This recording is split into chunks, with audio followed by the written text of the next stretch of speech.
சீரியல்களின் full எபிசோடுகளை Sun டிவியில் ஒளிபரப்பான உடனே எக்ஸ்க்ளூசிவாக சன் நெக்ஸ்டில் மட்டும் ஃப்ரீயா பாருங்கள். என்ன சார் திடீர்னு வந்திருக்கீங்க? என்ன விஷயம்? என்ன சார் இப்படி கேக்குறீங்க? என்ன விஷயம்னு சொன்னாதானே தெரியும். சார், தமிழ்நாடு ஃபுல்லா நம்ம கம்பெனி இஷ்யூ தான் டாக்கா இருக்கு. நீங்க எதுவுமே நடக்காத மாதிரி சாதாரணமா கேக்குறீங்க. அடுத்து சார், நீங்க நினைக்கிற மாதிரி இது பெரிய இஷ்யூ கிடையாது. 2-3 நாள்ல எல்லாம் சரியாயிடும். நீங்க சாதாரணமா சொல்லிட்டீங்க. ஆனா பிரஸ் ஹெட்டிங் நியூஸ் ஆகும், மீடியாவுல பிரேக்கிங் நியூஸ் ஆகும், நம்ம கம்பெனி பத்தியும் ராஜேஸ்வரி மேடத்தை பத்தியும் நியூஸ் போட்டுக்கிட்டே இருக்காங்க. பேப்பர் சர்க்குலேஷனுக்காகவும் மீடியா ரேட்டிங்காகவும் சின்ன விஷயமா இருந்தாலும் கண்ணு மூக்கு காது வச்சு பெருசா எழுதிக்கிட்டே இருப்பாங்க. நீங்க சொல்றது உண்மைதான் சார். ஆனா ஜனங்க பிரஸ் மீடியா சொல்ற நியூஸ தான் உண்மைன்னு நம்புவாங்க. பேப்பர் மீடியான்னு நம்ம கம்பெனி பேர் இப்படி டேமேஜ் ஆக ஆக நம்ம கம்பெனியோட ஷேர் வேல்யூ குறைஞ்சிரும் போல இருக்கு. அதனால நீங்க சீக்கிரம் பிரச்சனையை சால்வ் பண்ண பாருங்க சார். இருக்கிற ஷேர் வேல்யூ இறங்கிட்டா அத மறுபடியும் பழைய நிலைமைக்கு கொண்டு வர்றது ரொம்ப கஷ்டமாயிடும். டோன்ட் வரி சார், சரி பண்ணிடலாம். ராஜேஸ்வரி மேடம் இப்படி பண்ணிட்டாங்களே, ஏன் இப்படி யாரையோ ஒருத்தர நிர்வாகத்துல உட்கார வச்சுட்டு இப்படி எல்லாம் பண்ணிட்டு இருக்காங்க? இப்படி எல்லாம் நடக்கும்னு நினைக்கல. எதிர்பார்க்காம அப்படி நடந்துருச்சு. We'll correct it. பார்த்து பண்ணுங்க சார். நம்ம கம்பெனிக்கு வெளியில நல்ல பேர் இருக்கு. அந்த நல்ல பேரை நாமளே கெடுத்த கூடாது சார். தேங்க்யூ சார், நான் பார்த்துக்கிறேன். அப்ப நான் வரேன் சார். வாங்க.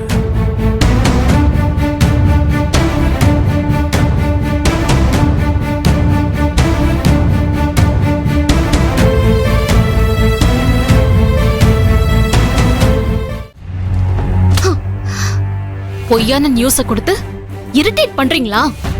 மீடியா வச்சு பிளான் பண்ணி அசிங்கப்படுத்துறீங்கல்ல? நான் யாருன்னு காட்டுறேன். May I come in, madam?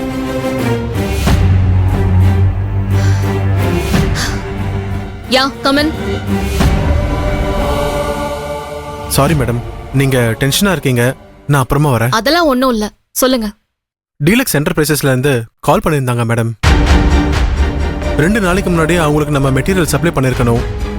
இன்னும் பண்ணல மேடம். ஏன் சப்ளை பண்ணல? மெட்டீரியல் ரெடி ஆகலையா?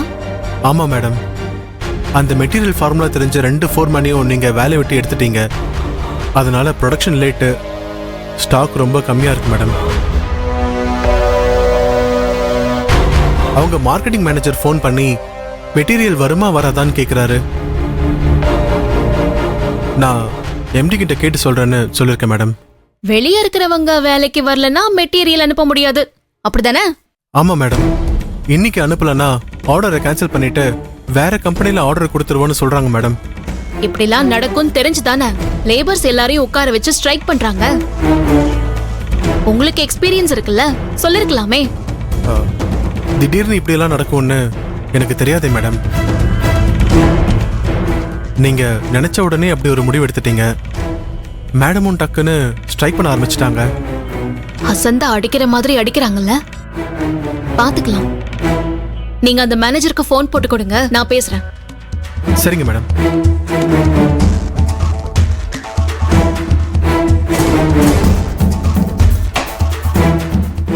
ஹலோ சார், நீங்க மேடத்துக்கிட்ட பேசிட்டீங்களா? சார், நான் சௌந்தர்யா பேசுறேன். Oh, good morning madam. Good morning. நீங்க பேசுனது அருள் சொன்னாரு. 2 days லேட் ஆனதுக்கு ஆர்டரை கேன்சல் பண்ணுவேன்னு சொன்னீங்களாமே. அங்க என்ன நடக்குதுன்னு எங்களுக்கு தெரியும் மேடம். இருந்தாலும் அது எங்களுக்கு தேவையில்லாத விஷயம். இன்னும் 2 நாள்ல எங்களுக்கு மெட்டீரியல் கிடைக்கும்னா சொல்லுங்க, இல்லைன்னா நாங்க ஆர்டரை கேன்சல் பண்றோம். சரி சார், 2 daysல சப்ளை ஆகலனா உங்க இஷ்டப்படி பண்ணுங்க. Okay madam. Thank you. Madam, 2 days commit பண்ணிட்டீங்க, எப்படி மேடம் முடியும்? கொஞ்சம் யோசிக்க விடுங்க, என்ன பண்ணலாம் நான் சொல்றேன். Okay madam, okay.